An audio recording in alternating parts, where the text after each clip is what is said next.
Guys, yuk kita telisik kebenaran Pak Anies Baswedan dan isu tentang imigran Yaman. Narasi hoax berbau sara selalu dihembuskan oleh mereka yang tidak suka dengan kinerja, keberhasilan, serta pencapresan Pak Anies Baswedan. Ngakunya sih toleran, tapi nyatanya selalu membawa isu sara ke permukaan. Dan selalu saja Pak Anies Baswedan dikait-kaitkan dengan isu imigran Yaman. Emang beneran demikian? Yuk kita telisik kebenaran.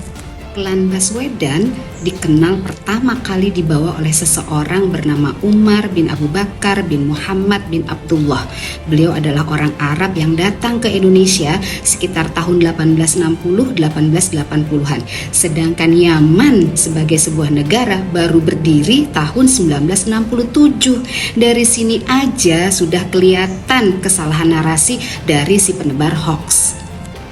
Umar menikah dengan perempuan kelahiran Surabaya bernama Nur binti Salim, yang kemudian lahirlah kakek dari Pak Anies Baswedan bernama Abdurrahman Baswedan. Lalu Abdurrahman Baswedan bersama istrinya yang asli kelahiran Tegal, yaitu Barkah Ganis, turut serta dalam perjuangan mendirikan negara Republik Indonesia, yang pada akhirnya Abdurrahman Baswedan diberi gelar pahlawan nasional. Jadi bagaimana mungkin cucu dari seorang pahlawan nasional, pendiri negara Republik Indonesia ini disebut sebagai imigran Yaman? Dari Abdurrahman Baswedan dan Barkah Ganis lahirlah anaknya yang bernama Rashid Baswedan, yang kemudian sampailah lahir pula anaknya yang bernama Anies Rashid Baswedan.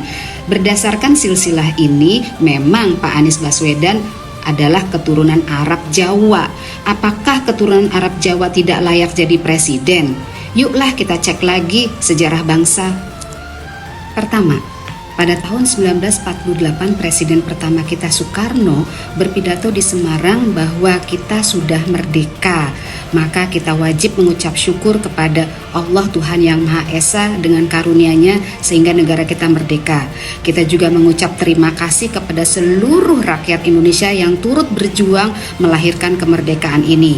Dan karena ada warga keturunan, maka kita juga mengucapkan terima kasih kepada warga keturunan Cina, mengucapkan terima kasih kepada warga keturunan India, tapi tidak kepada keturunan Arab. Kenapa?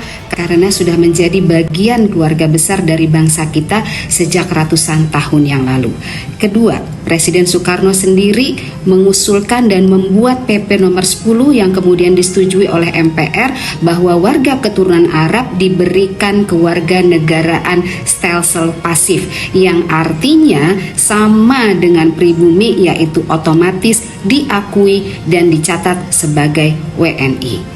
Ketiga, orang Jawa pasti mengenal seorang raja yang sangat luar biasa terkenal dengan ramalannya, yaitu Jayabaya. Dalam kitabnya yang berjudul Jongko Joyoboyo pada bahasan Sinop di bait 27-28 menjelaskan ramalan yang menyatakan bahwa kelak akan muncul seorang pemimpin yang baik hati, memiliki dua tanah kelahiran yaitu Arab dan Jawa.